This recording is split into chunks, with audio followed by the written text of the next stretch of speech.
Carta de Paulo aos Filipenses, capítulo 4, versículo 4 em diante.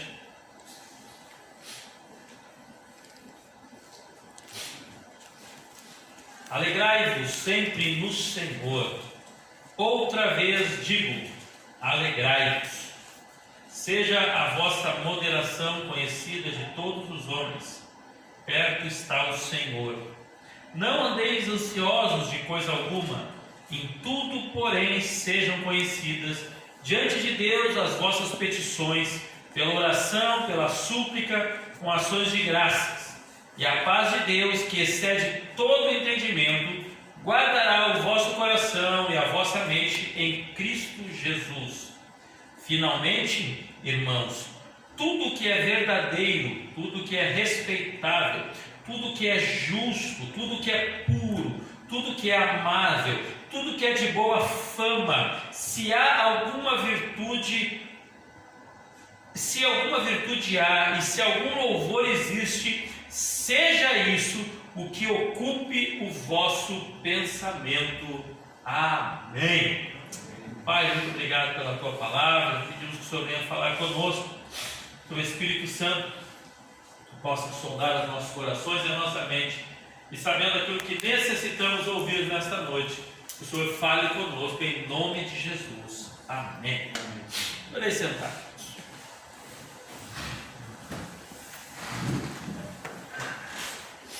Eu acho esse um dos conselhos de Paulo mais tremendos na vida. Paulo está dando um conselho aqui, ele está dizendo: alegrai-vos sempre no Senhor. Outra vez vos digo, alegrai-vos. Ele está dizendo: ficai alegre sempre. E aí ele pode dizer: pô, mas Paulo não estava vivendo os dias de hoje, Paulo não passa os problemas que eu passo. Paulo, quando escreveu esta carta, quando ele escreve isso, quando ele dá esse conselho, Paulo está na prisão. Paulo não está passeando, Paulo não está fazendo turismo, Paulo não está em casa, deitado, no conforto do seu lar. Não, Paulo está preso, com a iminência de ser morto nos próximos dias, em seguida. Ele está preso sem a previsão de soltura, porque Deus já tinha falado para ele que ali ele ia ficar esse tempo e depois ele ia morrer. Não havia uma palavra de Deus para a vida dele, sobre a vida dele, de que haveria depois uma liberdade dele. Não, ele estava preso para ser morto. E o conselho dele é: alegrai-vos sempre no Senhor. E ele diz: novamente vos digo, alegrai-vos, ficai alegres, ficai felizes, ficai contente. A gente pode às vezes questionar isso nas nossas vidas, porque não é fácil a gente estar sempre alegre. Agora, a alegria, a Bíblia diz que a alegria do Senhor é a nossa força.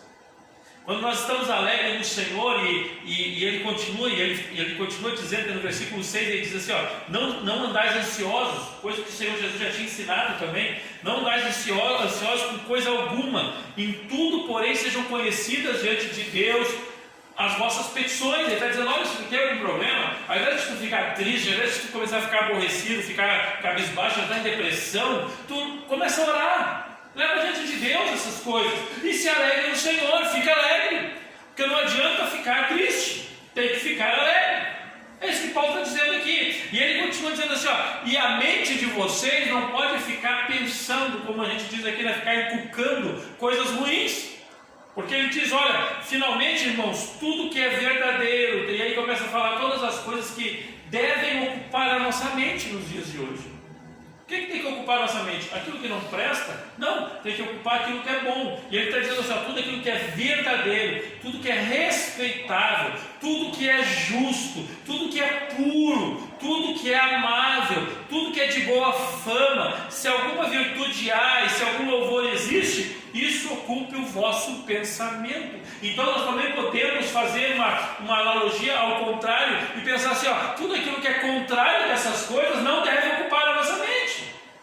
Se ele está dizendo, tudo que é verdadeiro, ou seja, então tudo que é mentira, tudo que é falso, não deve estar na nossa mente. Ele está dizendo, tudo que é respeitável, então aquilo que não é respeitável, respeitável, aquilo que não é justo, as coisas que não são puras, as coisas que não são amáveis, as coisas que não são de boa fama, elas não devem ocupar a nossa mente, porque essas coisas nos trazem tristeza. E a palavra dele é para nos alegrar. E nos dias de hoje, mais do que nunca, nós devemos nos alegrar. Olha que eu estou passando por um problema. Ora, entregue ao Senhor e se alegre no Senhor. O próprio Paulo, ele escrevendo sobre as lutas e as provações que nós passamos, no livro de Romanos, capítulo 5, eu tenho um texto aqui, ele fala sobre as lutas, ele diz assim, e não somente isso, mas também nos gloriamos nas próprias tribulações, sabendo que a tribulação produz perseverança, e a perseverança, experiência, e a experiência, esperança. Ora, a esperança não confunde, porque o amor de Deus é derramado em nossos corações pelo Espírito Santo que nos foi otorgado. Paulo está dizendo o seguinte: tu está passando por problema, tu tem que pensar que isso é um troço bom. Mas como o problema vai ser bom? O problema é bom, por quê? Porque a tribulação produz perseverança, a perseverança produz experiência, a experiência produz esperança. Ou seja, mesmo diante das tribulações, nós vamos ter que nos alegrar no Senhor, dizer: Senhor, muito obrigado. Por quê? Porque no final disso aqui, mesmo sendo um processo na minha vida, mesmo sendo um processo que eu vou trabalhar, são situações que vão acontecer no decorrer, mas lá no final eu vou acabar com esperança. Porque toda tribulação, ela produz perseverança, perseverança, experiência, experiência, esperança. Então, diante da tribulação, do problema, da dificuldade, vamos nos alegrar no Senhor, porque esse é o conselho de Paulo, um homem que estava na prisão. Eu estava meditando sobre isso. Como é que pode? Por que Paulo ele vai falar isso? Mas Paulo ele tinha a sabedoria de Deus na vida dele. Ele sabia que nós, se ficássemos parados pensando em coisa ruim, ia dar problema, que nós temos que estar sempre motivados a fazer as coisas. E nada mais nos motiva do que uma situação adversa. Quanto mais diversa e mais difícil a situação, mais motivados nós deveremos ficar. Nós temos a opção de nos prostrar e sucumbir diante da dificuldade. Mas nós deveremos, segundo a palavra de Deus e pela palavra de Deus, nós devemos nos motivar com a dificuldade, e com isso nós vamos alcançar e vamos melhorar a cada dia. Eu estava lendo uma história sobre a pescaria no Japão. Eu achei muito interessante, porque estavam no começo do século, os japoneses gostam de comer muito peixe, né? E aí eles começaram a pescar, e pescavam muito, a população cresceu, e eles tiveram que começar a sair da volta do país ali, né, banhado pelo mar. Eles tiveram que entrar cada vez mais para dentro do mar para poder trazer peixe para o consumo. Só que quanto mais tu vai, mais demora para te vir. Então o peixe, não tinha como trazer o peixe fresco. O que eles começaram a fazer? Eles congelavam o peixe.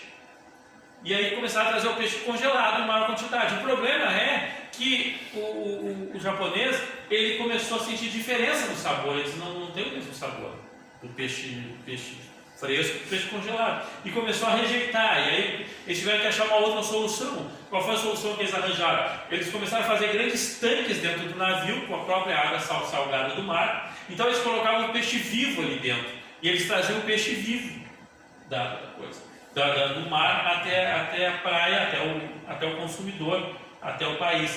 O problema é que eles começaram a notar que o peixe, quando ele é largado dentro do tanque, ele se movia, ia lá embaixo, subia, e depois eles ficavam parados. Eles não se moviam. E aí eles chegavam vivos, mas o gosto dele não era o mesmo. Porque o peixe parado, ele não tinha o mesmo gosto. A carne dele se tornava diferente, e as pessoas começaram a rejeitar também. E aí alguém lá teve uma ideia. Dentro de cada tanque daqueles, eles colocavam um pequeno tubarão. Aquele pequeno tubarão, ele até comia alguns peixes, mas o que acontecia com os demais? Eles ficavam nadando o tempo inteiro. Eles tinham a motivação para não ficar parados. O que acontecia? Eles chegavam na praia. Quando eles chegavam, o mesmo gosto, não se sentia diferença. E isso é usado até hoje nas embarcações japonesas que fazem grande pesca em alto mar. Os tanques tem grandes tanques onde os peixes são colocados, e dentro de cada tanque é colocado um pequeno tubarão para servir de incentivo, para que eles não fiquem parados, porque daí eles não parando, a carne deles fica da mesma maneira. Irmãos, eles aprenderam algo tremendo que serve para a nossa vida. Se nós ficar parados, nós vamos apodrecer vivos. Se nós ficarmos prostrados pensando nas coisas ruins da vida, nós vamos viver sem viver. Nós vamos vegetar. Quantas pessoas a gente conhece que as pessoas não vivem? As pessoas elas estão respirando, mas elas não vivem. Elas só têm queixa, só têm reclamação, elas não fazem nada de bom na vida delas. E as provações e as dificuldades que vêm sobre a nossa vida nos fazem nos movimentar. Quantas vezes que nós, quando está tudo bem, nós acabamos não lendo a Bíblia como deveríamos, nós deixamos de orar, nós enfraquecemos a nossa caminhada na fé, a gente para de ouvir louvor, a gente começa a fazer tanta coisa que, não precisa isso, não precisa estar na igreja, a gente acaba esfriando, porque está tudo bem. O que normalmente a luta e a provação faz? Ela nos faz correr para os braços de Deus. A provação e a luta nos fazem nos movimentar na nossa fé. E como toda provação ela vai gerar no final de tudo, ela vai gerar esperança, então toda provação ela é boa, porque ela nos faz nos movimentar. E nós nos movimentando, a gente começa a pensar nas coisas boas que Deus faz, a gente para de reclamar da vida, a gente não fica ansioso pelo dia de amanhã, porque Jesus já disse que basta cada dia o seu mal, vamos nos preocupar com o dia de hoje, vamos viver ele, e a gente começa a olhar para frente e a gente começa a nos alegrar com as situações. Mesmo com situações difíceis, mesmo no meio da doença, a gente começa a alegrar e dizer: Senhor, obrigado, porque até aqui tu tens nos ajudado. Esses dias de chuva, ontem, faltou água aqui no bairro, estava fazendo uma arrumação. Faltou água o dia inteiro. Eu ainda não instalei a caixa d'água, está ali, eu não fiz, semana para fazer. Semana para fazer. E a gente ficou sem água aqui o dia inteiro. Quando veio a água, já veio que ela custa para subir, que é mais alto, então ela sobe, ela é um dos últimos lugares para subir a água é aqui. E aí, quando veio a água, a gente estava orando de noite, e eu estava agradecendo a Deus: obrigado, Senhor, pela água. Quantas vezes a gente ora para agradecer pela água, irmãos? Porque você abre a torneira, a água está ali, ela faz parte do teu dia a dia. A gente não para agradecer, Senhor, cada vez que vai tomar um copo d'água e dizer assim: Senhor, obrigado pela água que está nos dando. A gente não faz uma coisa simples. Só que quando ela falta, tu sente falta de uma coisa simples. E quando ela vem, a gente estava orando, eu estava dizendo: Senhor, obrigado pela água que tu nos dá. Eu disse: Senhor, obrigado pela luz que tu nos dá. Quantas vezes a gente para nos maltenidos, dobra o joelho em casa, e às vezes ora e pede, mas quantas vezes que a gente agradece pela luz? Mas ali eu pago, mas graças a Deus que a gente está podendo pagar a luz. E você chega ali, você aperta o botão e tem luz, você abre a geladeira, está tudo geladinho, você faz a torrada, você usa o micro-ondas, e aí você não se fraga. Cada vez que você usa essas coisas, você parar um pouco e dizer: Senhor, obrigado. É uma coisa simples, mas é uma coisa que nos faz falta se for nos tirado, e a gente não lembra de agradecer. Por isso que diz: nós temos que estar alegres, irmão. Nós temos muito mais motivos de alegria do que motivos de tristeza. Nós temos muito mais motivos para nos alegrar no Senhor do que motivos para nos entristecer em nós mesmos. Por isso que as palavras de Paulo para nós é tão importante, que seja uma verdade na minha e na tua vida. Alegrai-vos, alegrai-vos, alegrai-vos. Ela te alegra. Tu vai ver que vai mudar a circunstância da tua vida quando tu te alegra no Senhor. Te alegra no Senhor. E tu vai ver que as coisas vão começar a melhorar. Você vai dizer: mas está tão difícil. Às vezes não está tão difícil. É que a gente começa a achar que está difícil porque a gente fica pensando em coisas que não devia pensar. Mas tudo que é bom, tudo que é justo, tudo que é respeitado, tudo que é amável, tudo que tem louvor, tudo que tem honra, nós devemos pensar. Porque quando nós pensamos nessas coisas, nós nos alegramos nessas coisas. Alegrai-vos sempre no Senhor. Novamente vos digo, disse Paulo, alegrai-vos no Senhor. Amém? Fica de pé, nós vamos orar. Olha para o teu irmão, dá um sorriso para ele. Não estou de máscara, mas ele vai saber que está sorrindo só pelos teus olhos. Dá um sorriso para ele e diz assim, ó, vamos alegrar. Se alegre no Senhor. Aleluia. Pai amado, em nome de Jesus, nós oramos, Senhor, nessa noite, porque nós queremos te agradecer. Queremos te agradecer, Senhor, por estar aqui na tua casa. Queremos te agradecer, Senhor, porque podemos te louvar, te bendizer, porque podemos, Senhor, tu tem feito tanta coisa boa, tanta coisa maravilhosa nas nossas vidas. Como é bom poder te servir, como é bom poder estar contigo, Senhor. Pai, muito obrigado, obrigado porque podemos, pelo ar que nós respiramos, obrigado, Senhor, pela saúde que o Senhor tem nos dado, porque até aqui o Senhor tem nos guardado, até aqui o Senhor tem nos abençoado, até aqui o Senhor tem estado conosco, e nós te louvamos por isso, pela tua mão protetora. Senhor, obrigado pelas coisas que tu tem feito, pelo alimento de cada dia. Senhor, obrigado pelas lutas, pelas provas, porque elas nos fazem ser mais fortes, elas nos trazem experiência, elas nos trazem perseverança. Senhor, no final de todas as coisas, Senhor, elas nos trazem esperança, porque a nossa esperança é em Cristo, a nossa esperança é porque o Senhor, Ele vem, e Ele vem nos dar vitória, Ele vem nos abençoar, Ele vem, Senhor, solucionar os nossos problemas. O Senhor, no final das contas, no final de tudo, o Senhor prevalece, a mão do Senhor prevalece sobre todas as coisas. Por isso te louvamos, te bendizemos, Senhor, que o nosso pensar seja sempre nas coisas boas, seja sempre em Ti, Senhor, que nós possamos nos alegrar, que nós possamos nos alegrar todos os dias, que nós possamos estar felizes, Senhor, nós possamos estar alegres no Senhor, em nome de Jesus. Amém, amém e amém, Jesus. Amém, irmãos? Amém. Graças a Deus.